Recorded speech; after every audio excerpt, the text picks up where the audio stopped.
Students, अभी हम लोग न्यूक्लियर चैप्टर में न्यूक्लियस के बारे में पढ़ रहे हैं। तो न्यूक्लियस के बारे में सबसे पहले हम लोग रदरफोर्ड से सोच के चले थे। रदरफोर्ड ने ये सोचा था, एक्सपेरिमेंटली प्रूफ नहीं किया था, कि न्यूट्रॉन का एग्जिस्टेंस हो सकता है। नाम भी उन्होंने नहीं दिया था। उन्होंने ये कहा था कि प्रोटॉन के जैसा मास का पार्टिकल न्यूक्लियस में होना चाहिए जो कि न्यूट्रल होना चाहिए, जिसे चैडविक ने एक्सपेरिमेंटली वेरीफाई किया और प्रूफ किया। उसके बाद आपने एटॉमिक मास यूनिट पढ़ा। एटॉमिक मास यूनिट एक पार्टिकल का मास, एक पार्टिकल के मास को हम एटॉमिक मास यूनिट कहते हैं। न्यूक्लियस के अंदर जो एक पार्टिकल है उसके मास को हम एटॉमिक मास यूनिट कहते हैं। एक पार्टिकल का मास जिसका वैल्यू आपने 1.67 × 10⁻27 kg फाइंड किया था। उसके बाद आपने आइंस्टीन इक्वेशन पढ़ा। आइंस्टीन ने क्या बताया कि मास का रिलेशन एनर्जी के साथ है और मास को हम एनर्जी में कन्वर्ट कर सकते E = mc² से। उसमें आपने AMU को एनर्जी में कन्वर्ट किया जाए, उसके लिए आपको 931 मेगावोल्ट एनर्जी मिला था। उसके बाद आपने फ्रैक्शनल एटॉमिक मास के बारे में पढ़ा और अब हम लोग न्यूक्लियस के अंदर न्यूट्रॉन जो है उसके प्रॉपर्टीज के बारे में पढ़ने जा रहे हैं। सबसे पहले आप ये जानते हैं कि न्यूट्रॉन न्यूक्लियस में प्रोटॉन के साथ होता है जिसका मास 1.675 × 10⁻27 kg होता है, जो प्रोटॉन के मास से थोड़ा सा ज़्यादा है। आप जानते हैं कि न्यूट्रॉन न्यूट्रल है, इसलिए ये इलेक्ट्रिक फील्ड और मैग्नेटिक फील्ड का इस पर कोई इफेक्ट नहीं होता है। इसके बाद आपने ये कहा, आपको ये मालूम है कि जो न्यूट्रॉन है उसका मास अधिक है, साथ में इसका वेलोसिटी भी अधिक होता है। तो मास और वेलोसिटी जब दोनों अधिक है तो काइनेटिक एनर्जी भी अधिक होगा, और काइनेटिक एनर्जी अधिक होगा तो इसका पेनिट्रेटिंग इफेक्ट भी अधिक होगा, इसका भेदन क्षमता भी अधिक होगा। और इसका भेदन क्षमता इतना अधिक होगा कि ये लीड मतलब शीशा को मोटे शीशा के मोटे प्लेट को भी ये क्रॉस कर जाएगा।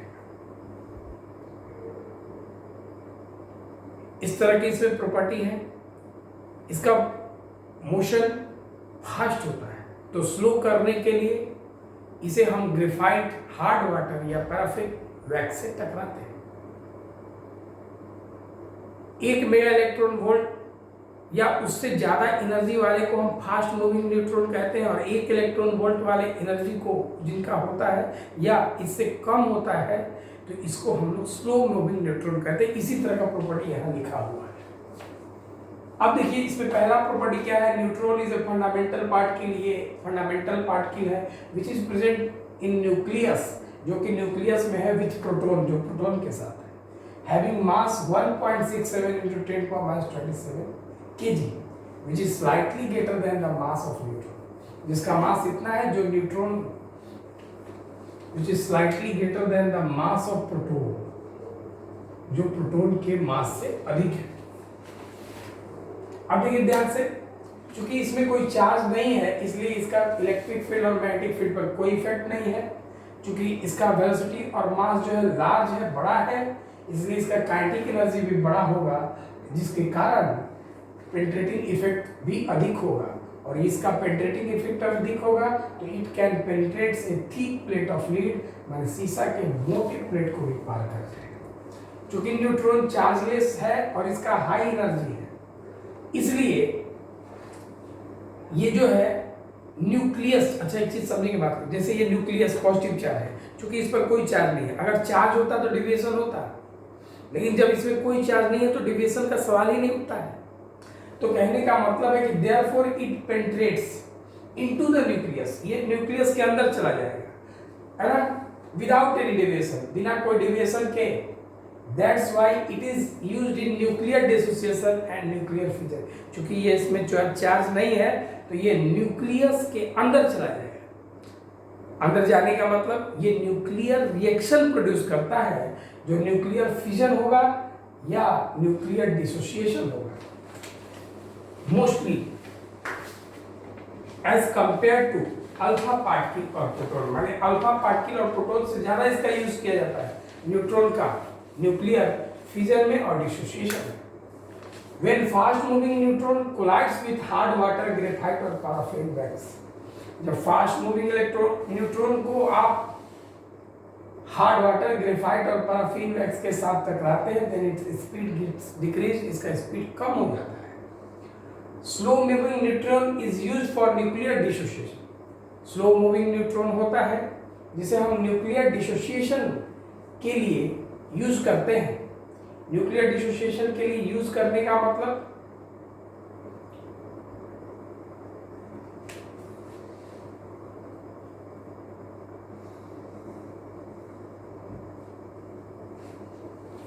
न्यूक्लियर फिजन कहने का मतलब क्या है, इसमें न्यूक्लियर फिजन कहने का मतलब क्या है।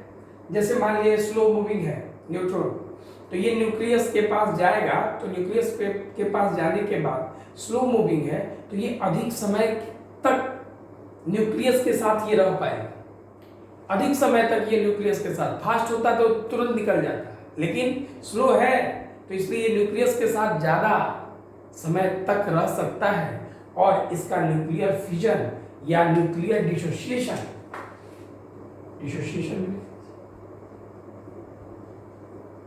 प्रोड्यूस कर सकता है।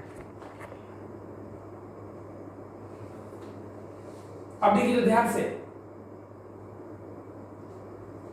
डिसोसिएशन हटा दीजिए।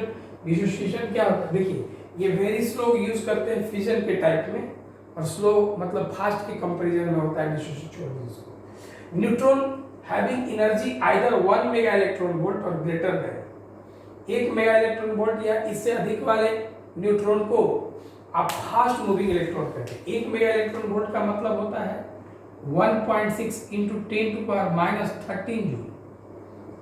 इतना जूल या इससे अधिक अगर एनर्जी होगा तो उसके पास आप कहेंगे कि वो फास्ट मूविंग है। अब 1 इलेक्ट्रॉन वोल्ट या इससे कम, 1 इलेक्ट्रॉन वोल्ट 1.6 × 10⁻19 जूल को कहते हैं। तो इतना या इससे कम अगर एनर्जी होता है तो इसको आप स्लो मूविंग न्यूट्रॉन कहते हैं। न्यूट्रॉन का यूज, इसका यूज केमिकल में, मेडिसिन में और बायोलॉजिकल साइंस के एक्सपेरिमेंट में किया जाता है। स्लो मूविंग न्यूट्रॉन का न्यूक्लियर फिजन में यूज होता है, फास्ट मूविंग न्यूट्रॉन का यूज होता है न्यूक्लियर डिसोसिएशन में। और इसका यूज जो होता है आर्टिफिशियल रेडियोएक्टिविटी के लिए यूज किया जाता है। तो ये जो है ये न्यूट्रॉन के प्रॉपर्टी और यूज है। अब अगला टॉपिक हम लोग देखें। अभी हम लोग न्यूक्लियन के बारे में जाने कि न्यूक्लियन क्या होता है।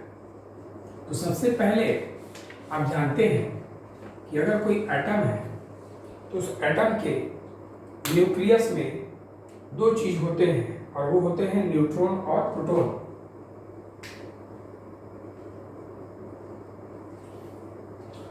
तो एक चीज ध्यान रखेंगे, न्यूट्रॉन और प्रोटॉन 2 चीज होते हैं। तो न्यूट्रॉन और प्रोटॉन, तो यही न्यूट्रॉन और प्रोटॉन को एक साथ हम न्यूक्लियन के नाम से जानते हैं।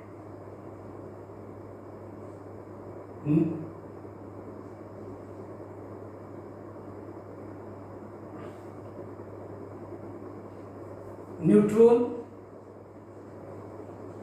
And proton present in nucleus of an atom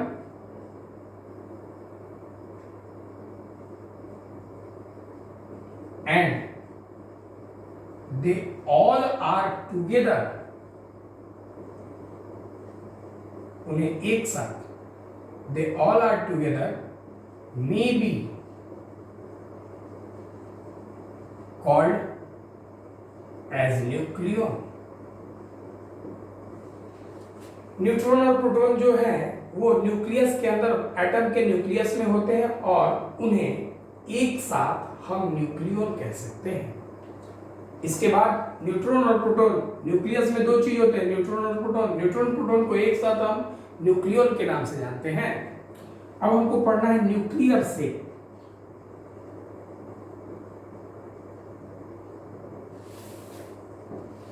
देखिए, most of the shape of nucleus is suppose to be spherical.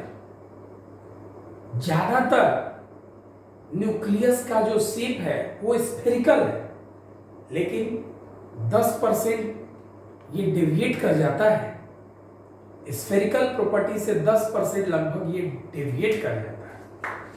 Most of the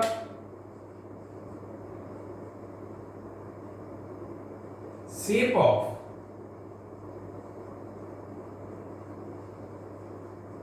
nucleus is supposed to be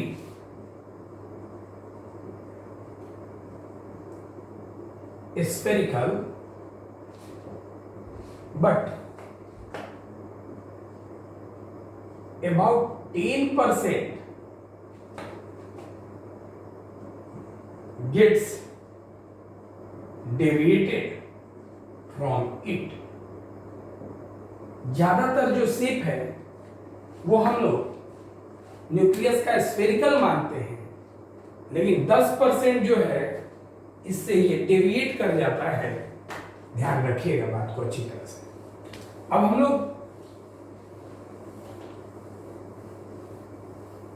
nuclear size पढ़ने जा रहे हैं।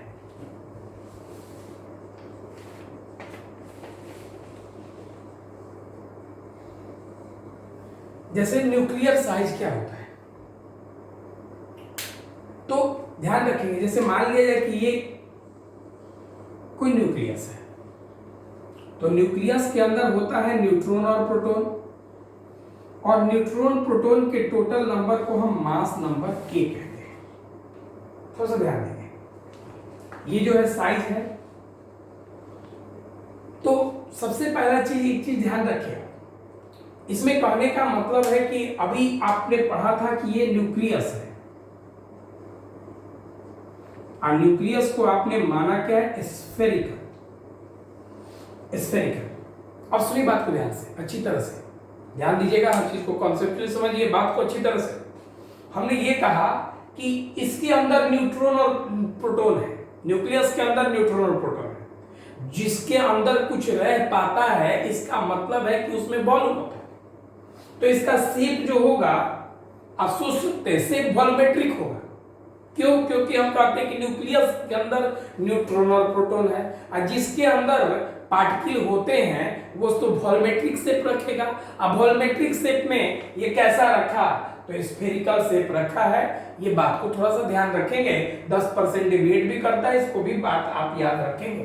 तो हमने ये कहा कि अगर ये न्यूक्लियस है, तो न्यूक्लियस का जो शेप है वो स्फेरिकल है, और स्फीयर में वॉल्यूम होता है। अब एक चीज समझेंगे कि इसमें कौन कौन है, न्यूट्रॉन है, प्रोटॉन है, ये भी नंबर है, ये भी नंबर है, तो ये भी क्या है, नंबर है।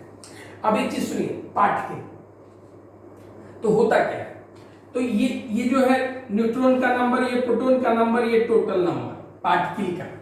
अब मान लिया जाए कि अगर न्यूट्रॉन प्रोटॉन का नंबर बढ़ता है, तो न्यूट्रॉन प्रोटॉन का नंबर बढ़ता है, तो इसके लिए बात समझिए थोड़ा ध्यान से। न्यूट्रॉन प्रोटॉन का अगर नंबर बढ़ता है, तो आप थोड़ा सा याद रखेंगे, न्यूट्रॉन प्रोटॉन का नंबर बढ़ेगा, पार्टिकल बढ़ेगा, तो इसका न्यूक्लियस का साइज भी क्या होगा, बढ़ेगा। तो इसका मतलब यह है कि इस न्यूक्लियस का जो साइज है वो इसके पार्टिकल पर डिपेंड करता है। पार्टिकल न्यूट्रॉन प्रोटॉन का, पार्टिकल न्यूट्रॉन प्रोटॉन का, दोनों को पार्टिकल न्यूक्लियन का, पार्टिकल न्यूक्लियन कह सकते हैं। और न्यूक्लियन मतलब टोटल न्यूक्लियन को आप मास नंबर कहते हैं। इसका मतलब है कि न्यूक्लियन बढ़ेगा, मान न्यूट्रॉन प्रोटॉन बढ़ेगा, न्यूट्रॉन प्रोटॉन का नंबर बढ़ता है तो मास नंबर बढ़ता है, और मास नंबर अगर बढ़ेगा तो इसका साइज भी क्या होगा, बढ़ेगा। साइज बढ़ेगा मतलब साइज का मतलब यहाँ पे क्या है, वॉल्यूम। तो ये ध्यान से समझेंगे। तो ये कहता क्या है यहाँ पे कि volume of nucleus directly proportional to mass number. तो एक चीज समझिए, मास नंबर माने पार्टिकल का नंबर। अगर ये पार्टिकल का नंबर बढ़ेगा तो इसका साइज बढ़ेगा, माने वॉल्यूम बढ़ेगा। सोचिए, पार्टिकल अभी इतना है, पार्टिकल और बढ़ाइएगा, पार्टिकल और बढ़ेगा तो इसका वॉल्यूम भी क्या होगा, बढ़ेगा। वॉल्यूम स्फीयर, वॉल्यूम मतलब न्यूक्लियस का वॉल्यूम, मतलब वॉल्यूम न्यूक्लियस का साइज, शेप कैसा है, स्फीयर का, तो स्फीयर का वॉल्यूम बढ़ेगा। तो न्यूक्लियर साइज का स्टेटमेंट क्या है? The volume of nucleus is directly proportional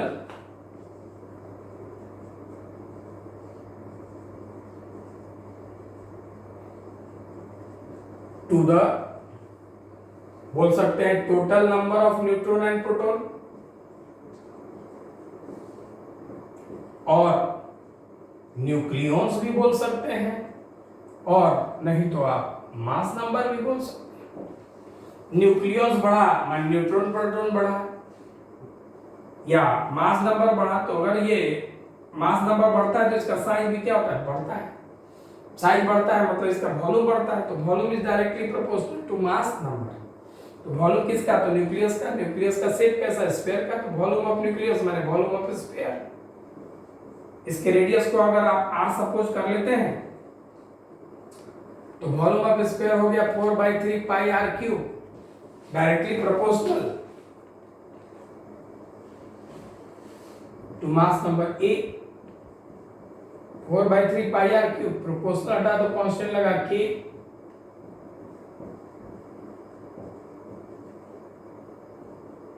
ये 3 को उधर भेज दीजिए,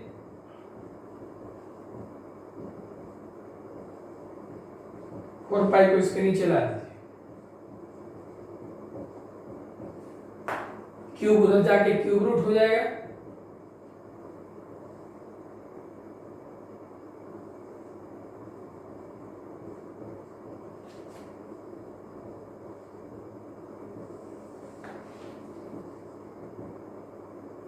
इसको आप चाहें तो पावर में आप 1/3 भी लिख सकते हैं दोनों के। लेट 3k/4 पाई का होल पावर 1/3, ये पूरा का पूरा कांस्टेंट है। 3 भी कांस्टेंट, के तो यहीं से कांस्टेंट आया ही था, 4 कांस्टेंट, पाई कांस्टेंट। इस कांस्टेंट को हम लोग r0 मानते हैं, और इस r0 का वैल्यू होता है 1.2 इंटू 10⁻⁻15 मीटर। तो अगर आप चाहें तो इस इक्वेशन को आप इसके जगह पे लिख सकते हैं r0 इंटू a का पावर 1/3। ये जो रेडियस आपको दिखाई दे रहा है कि रेडियस जो मिला r बराबर r0 a का पावर 1/3, r0 तो कांस्टेंट है, a जो है मास नंबर है, तो इसका रेडियस जो पता चल रहा है, साइज में हम साइज निकालना शुरू किए, तो साइज कहने का मतलब किसी चीज का साइज, यहाँ पे ऑर्डर निकलता है, रेडियस, डायमीटर, साइज, ये सब का ऑर्डर लगभग सेम होता है, तो इसलिए साइज को आप रेडियस भी बोल सकते हैं, साइज को आप डायमीटर के लगभग भी जा सकते हैं, लेकिन यहाँ कैलकुलेशन जो हुआ वो रेडियस का होगा। तो साइज जो होता है ऑर्डर के फॉर्म में मिलता है। खैर, इसमें कहा क्या गया कि अगर यहाँ पे पार्टिकल बढ़ेगा, न्यूट्रॉन प्रोटॉन बढ़ेगा, न्यूक्लियॉन बढ़ेगा, मास नंबर बढ़ेगा, मास नंबर बढ़ेगा तो इसका साइज भी बढ़ेगा, साइज मतलब वॉल्यूम, तो वॉल्यूम बढ़ेगा इसका मतलब मास नंबर बढ़ा तो इसका वॉल्यूम भी बढ़ा, मास नंबर पार्टिकल बढ़ा, पार्टिकल मतलब मास नंबर बढ़ा तो वॉल्यूम बढ़ा, इसका मतलब दोनों डायरेक्टली प्रोपोर्शनल। तो ये प्रोपोर्शनल हटाया, कांस्टेंट के लगा, 3 को उधर भेज दिए, 4 पाई इधर ला दिए, क्यूब उधर जाके क्यूब रूट हो गया, क्यूब रूट के लिए पावर दोनों पे 1/3 आ गया, ये पूरा का पूरा कांस्टेंट है, इस कांस्टेंट को आपने r0 माना, बगल में a का पावर 1/3 आ गया। एक चीज और, तो आपको मालूम क्या चला कि यहाँ जो रेडियस है वो ये जो है मास नंबर पे डिपेंड करता है, इसको याद भी रखिएगा कि r जो है डायरेक्टली प्रोपोर्शनल टू a का पावर 1/3 है। a का पावर क्या है यहाँ पे 1/3। अब हम लोग न्यूक्लियर डेंसिटी पढ़ेंगे। न्यूक्लियर डेंसिटी जैसे नाम बता रहा है कि अभी हम लोग को मेन चीज डेंसिटी पढ़ना है। डेंसिटी क्या होता है? तो किसी भी चीज का मास बाय वॉल्यूम डेंसिटी होता है। तो एक चीज देखिए ध्यान से, अगर ये न्यूक्लियस है तो न्यूक्लियस में है कौन? तो न्यूट्रॉन और प्रोटॉन है।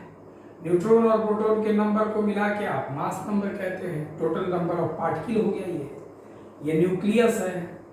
तो न्यूक्लियस का जो साइज है वो स्फेरिकल है, और आप जानते हैं कि किसी भी चीज का अगर आपको डेंसिटी निकालना होता है तो डेंसिटी का मतलब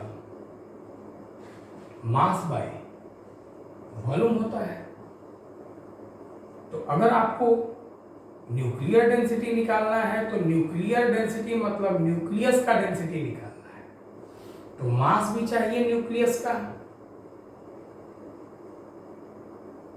डिवाइड बाई वॉल्यूम भी किसका चाहिए, न्यूक्लियस का।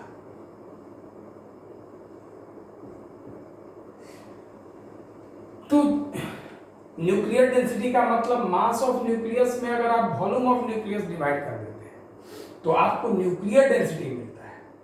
तो एक चीज समझिए बात को ध्यान से, इसको पहले डिफाइन कर ले। It is defined as the mass of nucleus per unit volume of nucleus. Mass of nucleus per unit volume of nucleus. It is denoted by rho.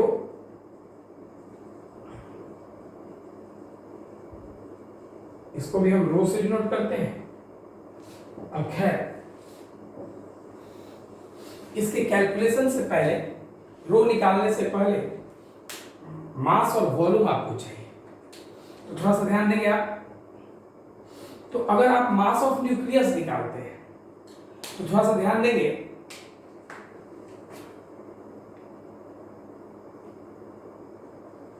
यहां पे mass number is equal to दिया है कितना, A, मतलब total number of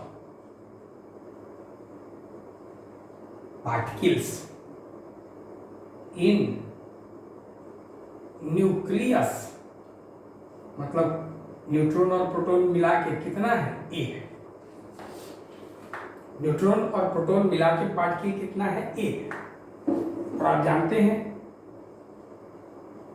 mass of each particle, her particle का मास आपको याद होगा 1.6 इंटू 10⁻⁻27 kg होता है, जिसको आप AMU लिखते हैं। ये एवरेज मास है, मान लीजिए कि ये M है। थोड़ा सा ध्यान देंगे आप। अभी हमने ये कहा कि ये न्यूक्लियस का हमको डेंसिटी निकालना है, तो भाई डेंसिटी होता है मास बटा वॉल्यूम। तो न्यूक्लियस का मास और न्यूक्लियस का वॉल्यूम को डिवाइड करना होगा वॉल्यूम से। तो अब आपको पहले मास ऑफ न्यूक्लियस चाहिए, तो मास ऑफ न्यूक्लियस को वॉल्यूम ऑफ न्यूक्लियस से डिवाइड करेंगे तो मास निकालना होगा। तो पहले आपको ये मालूम करना होगा कि इसके न्यूक्लियस में टोटल कितने पार्टिकल है, तो टोटल ए पार्टिकल्स हैं। इसके न्यूक्लियस में टोटल कितने पार्टिकल्स हैं, ए। ध्यान रखिए, टोटल न्यूट्रॉन प्रोटॉन मिला के क्या वो है, ए है। ध्यान से सुनिएगा बात को ध्यान से। हमने ये कहा कि इसमें मास, न्यूक्लियस का मास चाहिए। और न्यूक्लियस के मास कहने का मतलब न्यूक्लियस में है कौन, न्यूट्रॉन और प्रोटॉन, मतलब न्यूट्रॉन और प्रोटॉन का टोटल मास चाहिए। न्यूट्रॉन का और प्रोटॉन का टोटल मास निकाल देंगे। अरे भाई न्यूक्लियस का मास मतलब न्यूट्रॉन प्रोटॉन का मास, मतलब न्यूट्रॉन प्रोटॉन का मास मतलब ए का मास, ए पार्टिकल का मास। अभी सुनिए, एक पार्टिकल का मास दिया है, एक पार्टिकल का मास m माने, लेकिन आपके पास टोटल कितने पार्टिकल हैं, ए पार्टिकल है, न्यूट्रॉन प्रोटॉन मिला के ए पार्टिकल है। तो एक पार्टिकल का मास m है, तो टोटल पार्टिकल का मास ऑफ टोटल पार्टिकल,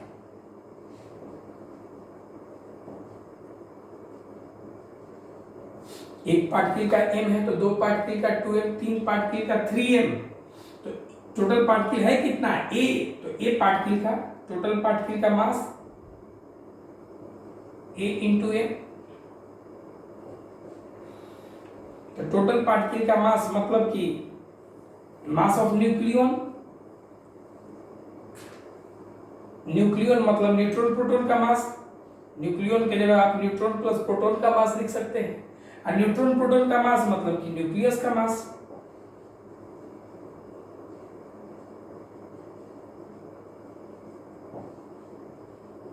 एक बार फिर समझेंगे बात को ध्यान से। ये न्यूक्लियस है, न्यूक्लियस के अंदर न्यूट्रॉन और प्रोटॉन है, न्यूट्रॉन और प्रोटॉन के नंबर को मिला के कितना है, ए नंबर पार्टिकल यहाँ पे कितने हैं, ए पार्टिकल है, और हर पार्टिकल का मास कितना है, एम, एवरेज मास दिया है एम है। तो एक पार्टिकल का एम है तो ए पार्टिकल का कितना होगा, ए इंटू एम, तो टोटल पार्टिकल का मास निकल गया एम ए। टोटल पार्टिकल का मास मतलब न्यूट्रॉन प्रोटॉन का मास, न्यूट्रॉन प्रोटॉन का मास मतलब कि न्यूक्लियस का मास। अब ये न्यूक्लियस का मास तो निकल गया, अब न्यूक्लियस का वॉल्यूम चाहिए। वॉल्यूम ऑफ न्यूक्लियस होता है कितना, 4/3 pi R cube. 4/3 pi R का फॉर्मूला आपने अभी प्रूफ किया था, R is equal to R not A का पावर 1/3 का क्यूब। तो ध्यान दीजिएगा, तो 4/3 पाई ये दोनों का क्यूब है,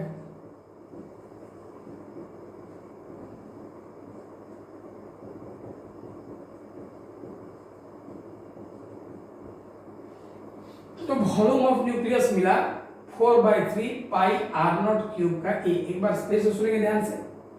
डेंसिटी के लिए मास बाई वॉल्यूम चाहिए, मास और वॉल्यूम चाहिए, तो मास तो आपने निकाल दिया एम में, वॉल्यूम कितना निकाले 4 by volume of nucleus. Nucleus का मतलब इसका साइज क्या, शेप क्या है, स्फीयर का।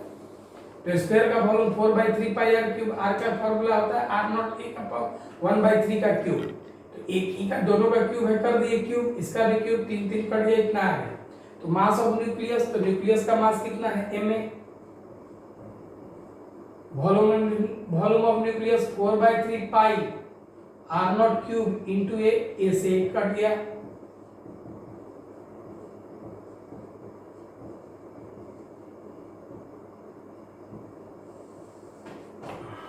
यहां से ऐसे उतरेगा,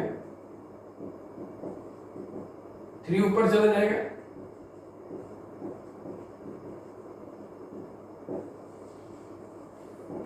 अब देखिए 3 कांस्टेंट है, एम मास कांस्टेंट है, एवरेज मास न्यूक्लियस का कांस्टेंट है 1.67 into 10⁻27 kg। 4 कांस्टेंट है, पाई का वैल्यू कांस्टेंट है, आर भी नॉट भी कांस्टेंट है 1.2 into 10⁻15 मीटर, इसका वैल्यू सारा का सारा कांस्टेंट है। तो मतलब किसी भी न्यूक्लियस का डेंसिटी कांस्टेंट है, ये मास नंबर पे डिपेंड नहीं करता है। हर न्यूक्लियस का डेंसिटी सेम होता है 3 एम का वैल्यू रखते हैं आप 1.67 into 10⁻27 kg। 4 पाई का वैल्यू 3.14, आर नॉट का वैल्यू 1.2 into 10⁻15 क्यूब है, तो क्यूब लिखेंगे। जब इसको आप सॉल्व करेंगे तो ये आएगा 2.29 into 10⁻17 kg पर मीटर क्यूब। हर न्यूक्लियस के लिए, चाहे कोई भी एलिमेंट का न्यूक्लियस हो, तो इसमें कोई ज्यादा टफ नहीं है। इसमें है क्या कि समझिएगा बात को अच्छी तरह से, इसमें क्या है कि इसका मास नंबर आपको मालूम था ए है, मतलब टोटल पार्ट के लिए है, एक पार्टिकल का मास एम, तो ए पार्टिकल का मास ए इंटू एम में हो गया। वॉल्यूम स्फीयर न्यूक्लियस का मतलब स्फीयर का वॉल्यूम 4/3 पाई आर क्यूब। तो आर की जगह जो होता है आर नॉट ए का पावर 1/3, अभी तुरंत प्रूफ किए थे, पावर क्यूब है तो क्यूब लिख दिए। इसके बाद ये कट के ये आ गया। डेंसिटी निकालना है तो न्यूक्लियस का डेंसिटी निकालना है, तो न्यूक्लियस का मास बाय न्यूक्लियस का वॉल्यूम। मास यहाँ है, वॉल्यूम यहाँ रख दिए, ए कट गया, ए कटने के बाद वो मिला। अब हम लोग को अगला टॉपिक पढ़ना है, अभी हम लोग को न्यूक्लियर फोर्स पढ़ना है। जैसे नाम ही बता रहा है न्यूक्लियर फोर्स, न्यूक्लियस के अंदर का फोर्स। कोई भी एटम का न्यूक्लियस होता है, उसके अंदर जो न्यूट्रॉन और प्रोटॉन होते हैं वो एक दूसरे से जुड़े होते हैं, बंधे होते हैं। तो उनको आपस में बांधने वाला जो फोर्स होता है that is the nuclear force, और ये एक स्ट्रॉन्ग फोर्स है। इट इज स्ट्रॉन्ग फोर्स, और ये it is always attractive in nature, ये हमेशा अट्रैक्शन है, अट्रैक्शन करता है। तो पहले इसको डिफाइन कर ले। It is a strong force which binds all nucleons together, जो हर न्यूक्लियॉन को एक दूसरे से बांध के रखता है। ये स्ट्रॉन्ग फोर्स है। It is always attractive in nature. अब देखिए, जैसे मान लीजिए कि ये न्यूक्लियस है, तो इस न्यूक्लियस में न्यूट्रॉन बहुत सारे न्यूट्रॉन और प्रोटॉन है। तो ये न्यूट्रॉन और प्रोटॉन आपस में एक दूसरे से जुड़े हुए हैं, और जिस फोर्स से आपस में बंधे हुए हैं, that is the nuclear force. ध्यान रखिएगा, ये जो है हमेशा अट्रैक्टिव नेचर का है। मतलब ये समझिए बात को ध्यान से, ये अट्रैक्टिव नेचर का है। यहाँ पे न्यूट्रॉन के बीच फोर्स बन रहा है। ये न्यूक्लियर फोर्स जो है न्यूट्रॉन के बीच है, प्रोटॉन न्यूट्रॉन के बीच है, प्रोटॉन के बीच है, और ये सभी के बीच में अट्रैक्शन है। यहाँ न्यूट्रॉन और न्यूट्रॉन के बीच में भी अट्रैक्शन होता है, यहाँ न्यूट्रॉन प्रोटॉन के बीच में भी अट्रैक्शन होता है। ये न्यूक्लियर फोर्स प्रोटॉन के बीच में भी अट्रैक्शन क्रिएट करता है। मतलब ये चार्ज पर यहाँ डिपेंड नहीं करता है, ये चार्ज पर डिपेंड नहीं करता है, ये ग्रेविटी फोर्स नहीं है, ये इलेक्ट्रिक फोर्स नहीं है। सबसे पहले ये ध्यान रखिए आप, ये हमेशा अट्रैक्टिव फोर्स है। It is an attractive force, it is strong force, ये स्ट्रॉन्ग फोर्स है। It is not an electric force, ये चार्ज और मास के लिए इफेक्टिव नहीं है। It is not a gravitational force, it is very short range force, ये छोटा रेंज का फोर्स है, इसके बीच का डिस्टेंस बहुत कम है। It is saturated force. हाँ, सैचुरेटेड फोर्स कहने का मतलब क्या है, ये जो अगर ये पार्टिकल फोर्स क्रिएट कर रहा है तो अपने आसपास के ही पार्टिकल पर करेगा, ये नहीं कि दूर वाले पार्टिकल को अट्रैक्ट नहीं करेगा।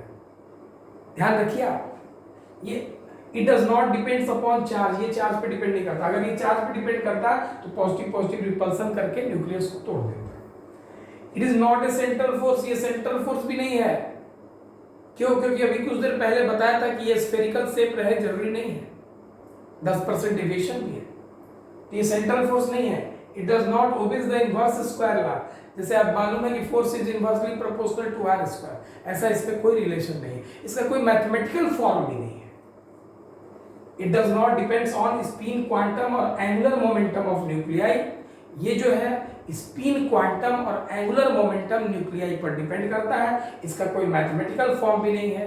ध्यान रखेंगे बात को। अब हम लोग अगला टॉपिक देखते हैं। अभी हम लोग मास डिफेक्ट के बारे में पढ़ने जा रहे हैं। आखिर मास डिफेक्ट क्या होता है? देखिए, मान लिया जाए कि कोई न्यूक्लियस है, इस न्यूक्लियस में है कौन कौन? न्यूट्रॉन और प्रोटॉन। तो अगर आपसे कोई पूछे कि इसका मास बताइए, तो मास बताने का, इसका मास कितने तरीके से आप बता सकते हैं? तो एक कैलकुलेटिव मेथड से, एक आप कैलकुलेशन मतलब करके बता सकते हैं, और दूसरा आप किसी डिवाइस से मेजर कर सकते हैं। तो कैलकुलेशन से आप कैसे निकालेंगे? तो मान लिया जाए कि कैलकुलेशन से ये न्यूट्रॉन है, आपको मालूम है कि यहाँ न्यूट्रॉन का नंबर है n। एक न्यूट्रॉन का मास होता है 1.675 इंटू 10⁻⁻27 kg, और एक प्रोटॉन का मास है 1.673 इंटू 10⁻⁻27 kg। हम कहें कि इसका न्यूक्लियस का मास आप कैलकुलेट कीजिए। ये न्यूक्लियस है, तो न्यूक्लियस का मास आप कैलकुलेट कीजिए। तो कैसे करेंगे? तो आप तो न्यूट्रॉन प्रोटॉन का मास जोड़ देंगे, तो इसका मास मतलब न्यूक्लियस का मास। तो कैसे निकालेंगे आप? तो मान लीजिए कि आपको मालूम है एक प्रोटॉन का मास 1.673 इंटू 10⁻⁻27 kg। तो 2 के लिए 2 से गुना करेंगे, 3 के लिए 3 से गुना करेंगे, लेकिन यहाँ प्रोटॉन P है तो P से गुना किया, तो ये प्रोटॉन का मास मिल गया, मास ऑफ प्रोटॉन। अब मान लीजिए कि न्यूट्रॉन का मास निकालना हो, तो एक न्यूट्रॉन का मास है, तो 2 के लिए 2 से गुना, 3 के लिए 3 से, तो क्या है कितना? n। तो n से गुना कर दिए, तो ये मास ऑफ न्यूट्रॉन मिल गया। दोनों को आप अगर जोड़ देते हैं तो ये मास ऑफ न्यूक्लियस मिल जाता है कैलकुलेशन से। मान लिए x, ये मास ऑफ न्यूक्लियस आपको कैलकुलेशन से मिल जाता है। तो अब इधर देखिए, ये न्यूक्लियस का मास आपको कैलकुलेशन से मिल गया, लेकिन अब आप इसको डिवाइस मास स्पेक्ट्रोमीटर से आप अगर इसको कैलकुलेट करते हैं तो ये कुछ और मिलता है, ये डिवाइस से आपको मिलता है। और जान लीजिए कि ये जो मिलता है वो इससे कम मिलता है। न्यूक्लियस का एक्चुअल मास अगर आपके जो आपके सामने है वो डिवाइस प्रोवाइड किया और वो जो है इससे कम मिलता है, तो अब ये तो आपको इतना होना चाहिए लेकिन मिल आपको इतना रहा है, तो इसमें से इतना गायब हो गया, कितना मतलब गायब हो गया, तो इसमें से इतना घटा दिए तो वही आपको पता चलेगा कि ये डिफेक्ट है। एक्स में से वाई घटा दिया। एक चीज यहां पता ये मिलता है कि न्यूक्लियन का मास, तो मास ऑफ जो न्यूक्लियन निकालते हैं वो बड़ा होता है मास ऑफ न्यूक्लियस से। ये आपको यहां ध्यान भी रखना है। ये जो डिवाइस से मास मिला है वो कम होता है न्यूक्लियन की कैलकुलेट किया गया मास से। ध्यान दीजिएगा बात को अच्छी तरह से। अब हम इसको एक एग्जांपल ले लेते हैं। तो आप पहले इस मास डिफेक्ट का मतलब, मास डिफेक्ट का फॉर्मूला क्या मिला? मास डिफेक्ट का जो फॉर्मूला मिला वो है mass of nucleon minus mass of nucleus. अब देखिए, मास डिफेक्ट को हम डेल्टा एम से रिप्रेजेंट करते हैं। मास ऑफ न्यूक्लियन कहने का मतलब mass of total neutron plus mass of total proton minus mass of nucleus. Nucleus लिखा है वो, ये डेल्टा एम से रिप्रेजेंट होता है, एम।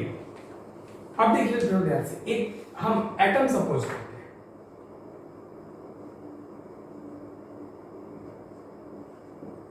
जेड एक्स ए के लिए कैलकुलेट करते हैं।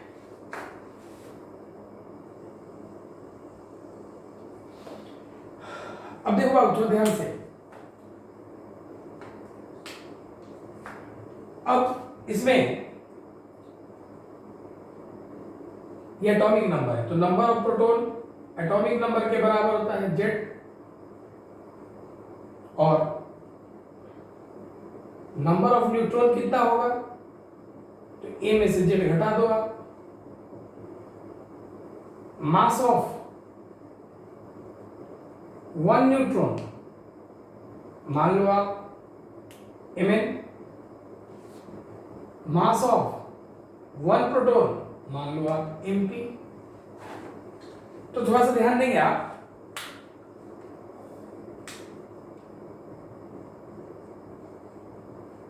मास, टोटल मास ऑफ न्यूट्रॉन, एक मास का टोटल मास ऑफ न्यूट्रॉन या टोटल मास ऑफ प्रोटॉन, तो इसको पहले प्रोटॉन लिख दीजिए, आप बाद में न्यूट्रॉन लिख दीजिए, कोई फर्क नहीं पड़ता है, इसको आगे पीछे भी कर सकते हैं, वैसे भी बना सकते हैं, कोई दिक्कत नहीं। अब यहाँ प्रोटॉन का मास, एक प्रोटॉन का मास कितना दिया है mp, 2 के लिए 2 से गुना, 3 के लिए 3 से गुना, आपके पास कितना प्रोटॉन है z, mp में z से गुना, टोटल मास प्रोटॉन का निकल गया।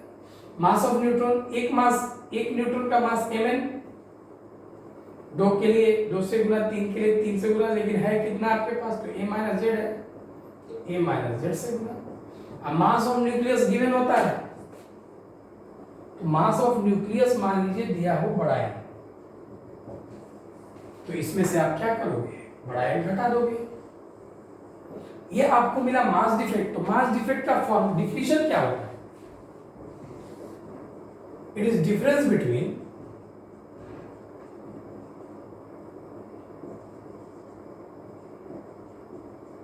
mass of nucleon and mass of nucleus। इसको हम डिनोट कैसे करते हैं, तो डेल्टा एम से, जैसे आपने देखा।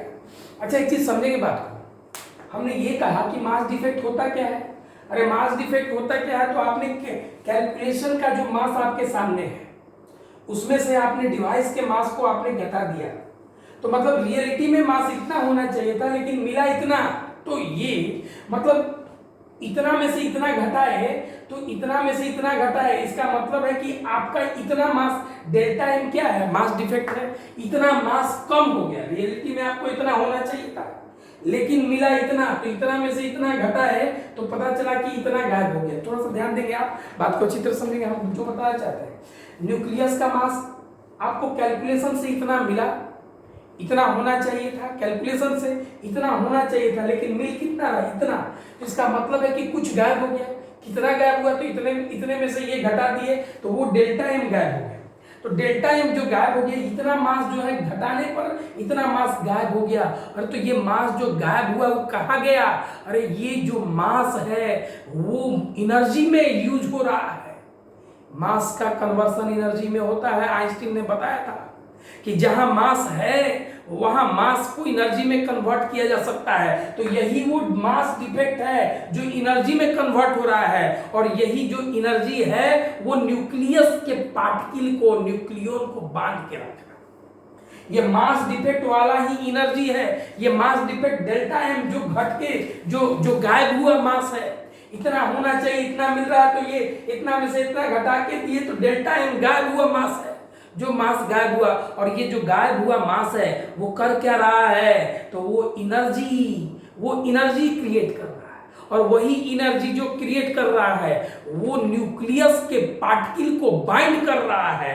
That is the nuclear bind energy. हम लोग का अगला टॉपिक होगा, ध्यान से सुनिएगा अभी 1 मिनट। जैसे हमने ये कहा कि न्यूक्लियर बाइंडिंग एनर्जी की बात करने जा रहे हैं, तो ये जो पार्टिकल आपको दिखाई दे रहा है, इस पार्टिकल, ये जो आपको दिखाई दिया Z और A माइनस जेड में इतना मास होना चाहिए था, इतना मास, लेकिन आपको मिला इतना, तो इतना में से इतना घटा दिए, तो ये जो मास है वो गायब हो गया, और ये न्यूक्लियस में गायब हो गया। क्यों गायब हुआ? तो ये एनर्जी क्रिएट कर रहा है। मास एनर्जी में क्रिएट होता है बाय द फॉर्मूला E बराबर mc²। तो ये मास जो है एनर्जी में कन्वर्ट हो रहा है, और वो एनर्जी कर क्या रहा है? तो न्यूक्लियस बाइंड कर, न्यूक्लियस में एनर्जी में कन्वर्ट हो रहा है, और यही जो है वहां से एनर्जी न्यूक्लियस के पार्टिकल को, मतलब न्यूक्लियन को बाइंड करने के लिए, न्यूक्लियस को, न्यूक्लियर के पार्टिकल को आपस में बांधे रखने के लिए ये जो मास एनर्जी में बदल गया है, यही मास जो है एनर्जी के फॉर्म में, इतना मास एनर्जी के रूप में न्यूक्लियस के पार्टिकल को बांध के रखा है। ये आप याद रखिए। अब अगला टॉपिक देखो। अभी हम लोग न्यूक्लियर बाइंडिंग एनर्जी पढ़ेंगे। न्यूक्लियर बाइंडिंग एनर्जी की बात कर रहे हैं हम कि आखिर न्यूक्लियर बाइंडिंग एनर्जी क्या है। तो हमने ये कहा कुछ देर पहले कि न्यूक्लियस के पार्टिकल को जो एनर्जी बाइंड करता है उसी को हम लोग न्यूक्लियर बाइंडिंग एनर्जी कहते हैं। न्यूक्लियस के पार्टिकल मतलब न्यूट्रॉन, और प्रोटॉन को मतलब न्यूक्लियन को, ये वो एनर्जी है जो कि न्यूक्लियस पार्टिकल मतलब कि न्यूक्लियन को बांध के रखता है। और अभी हमने बताया था ये मास डिफेक्ट कन्वर्ट होता है एनर्जी के फॉर्म में बाइंडिंग के लिए। सबसे पहले डिफाइन कर ले हम लोग इसको। The energy which is responsible to bind all nucleons together is known as nuclear binding energy. Nuclear binding energy, mass defect मतलब delta M,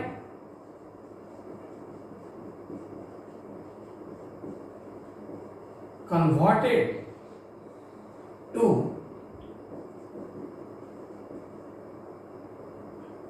energy to bind all nucleons, that is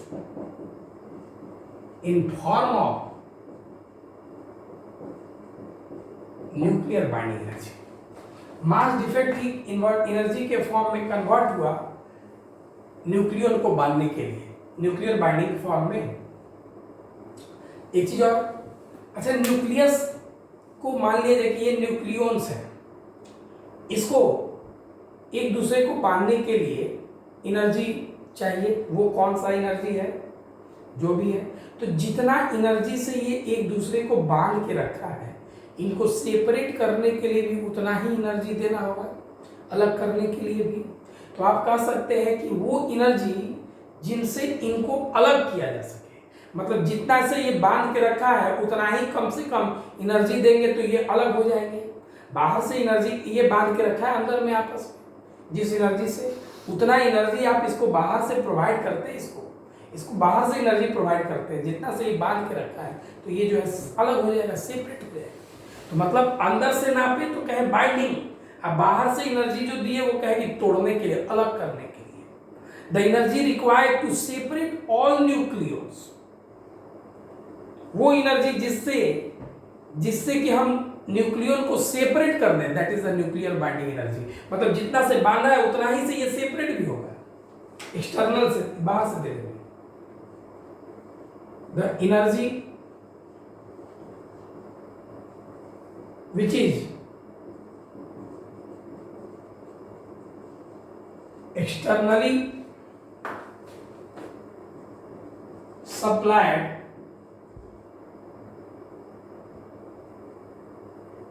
and which separates all nucleons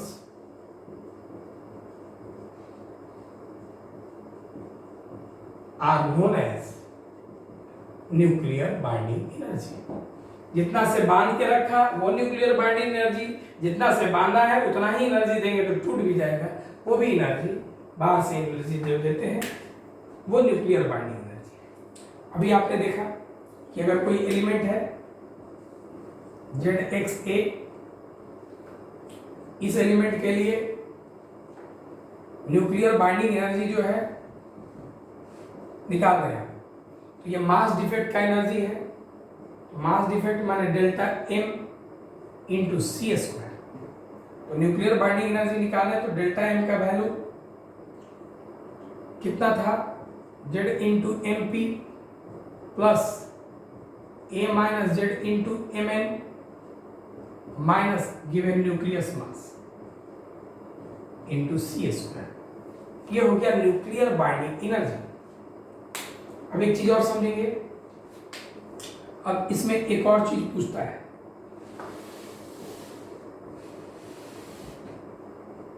per nucleon nuclear binding energy, ध्यान दीजिएगा,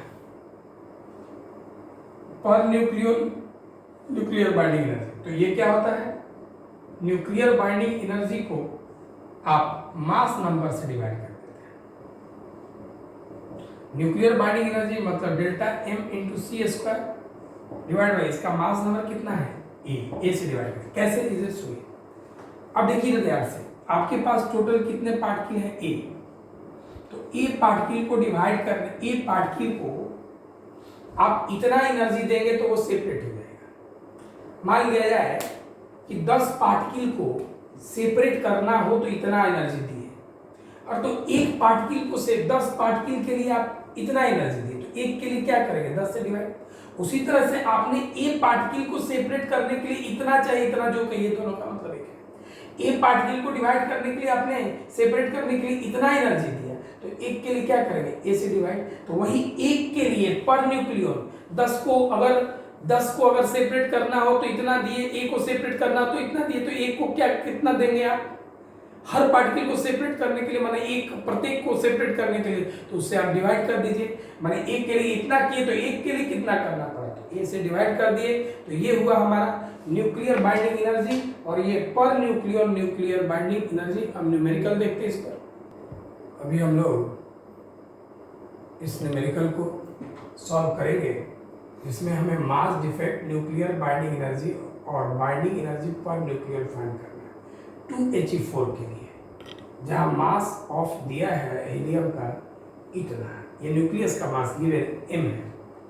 तो अब थोड़ा सा ध्यान देंगे, जैसे इसके लिए आपको मालूम है कि पहले मास डिफेक्ट निकालना है, माने डेल्टा एम। आपको मालूम है Z M P plus A minus Z into M N minus बड़ा है। जेड एटॉमिक नंबर इसका 2 है। Mass of proton 1.673 into 10⁻⁻27 plus A mass number कितना ऊपर 4 है, minus Z 2, M N mass of neutron 1.675 थोड़ा सा ज़्यादा है, minus even mass 6 point M की जगह 646 इंटू 10⁻⁻27। इसको जब आप सॉल्व करेंगे तो 0.05 इंटू 10⁻⁻27 kg आएगा। ये मास डिफेक्ट निकल जाएगा। Nuclear binding energy mass defect का एनर्जी है, delta M into C square. Delta M का वैल्यू सी का वैल्यू 3 इंटू 10⁸ का स्क्वायर है,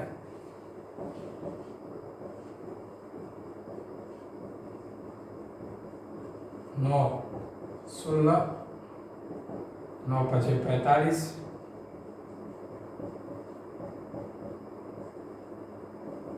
पॉइंट उधर ले जाएंगे,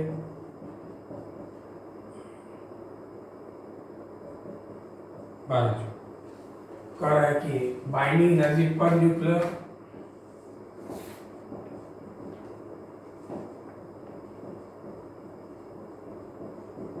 तो delta M into C square divide by A, तो ये हो गया 4.5 into delta M into C square का वैल्यू यही है। मास नंबर कितना है 4, 1.12 10⁻⁻12 जूल। ये हुआ। अगला न्यूमेरिकल अब देखते हैं।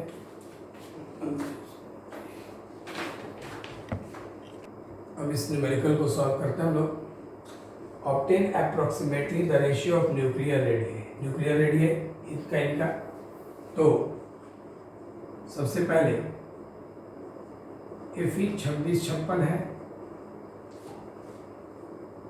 इसका मास नंबर A1 जो दिया है वो 56 है। यूरेनियम 92 238 है, इसका जो मास नंबर दिया है वो 238 है। अब रेडियस का फॉर्मूला R0 A का पावर 1/3 है। पहले के लिए आप आते हैं तो R0 A की जगह A1 का पावर 1/3, दूसरे के लिए इसके लिए मतलब R0 A की जगह A2 लिख दीजिए 1/3, ये 1 और ये 2। इक्वेशन 1 को हम 2 से डिवाइड कर लेते हैं। R1 by R2, R0 cut जाएगा, A1 का पावर 1/3 डिवाइड बाई A2 का भी पावर 1/3।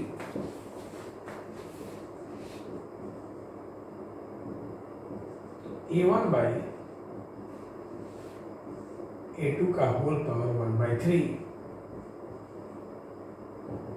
A1 का value 56 by 238। R1 by R2 divide करेंगे तो 0.235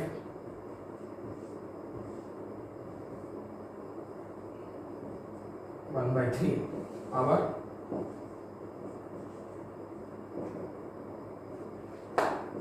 0. क्यूब रूट निकालेंगे 617।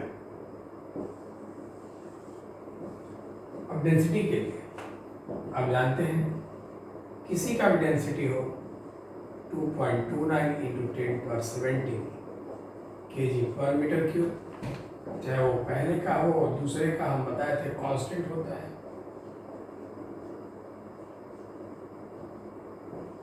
दोनों का अगर आप रेशियो निकालते हो कट के कितना आ जाएगा। बस, थैंक यू।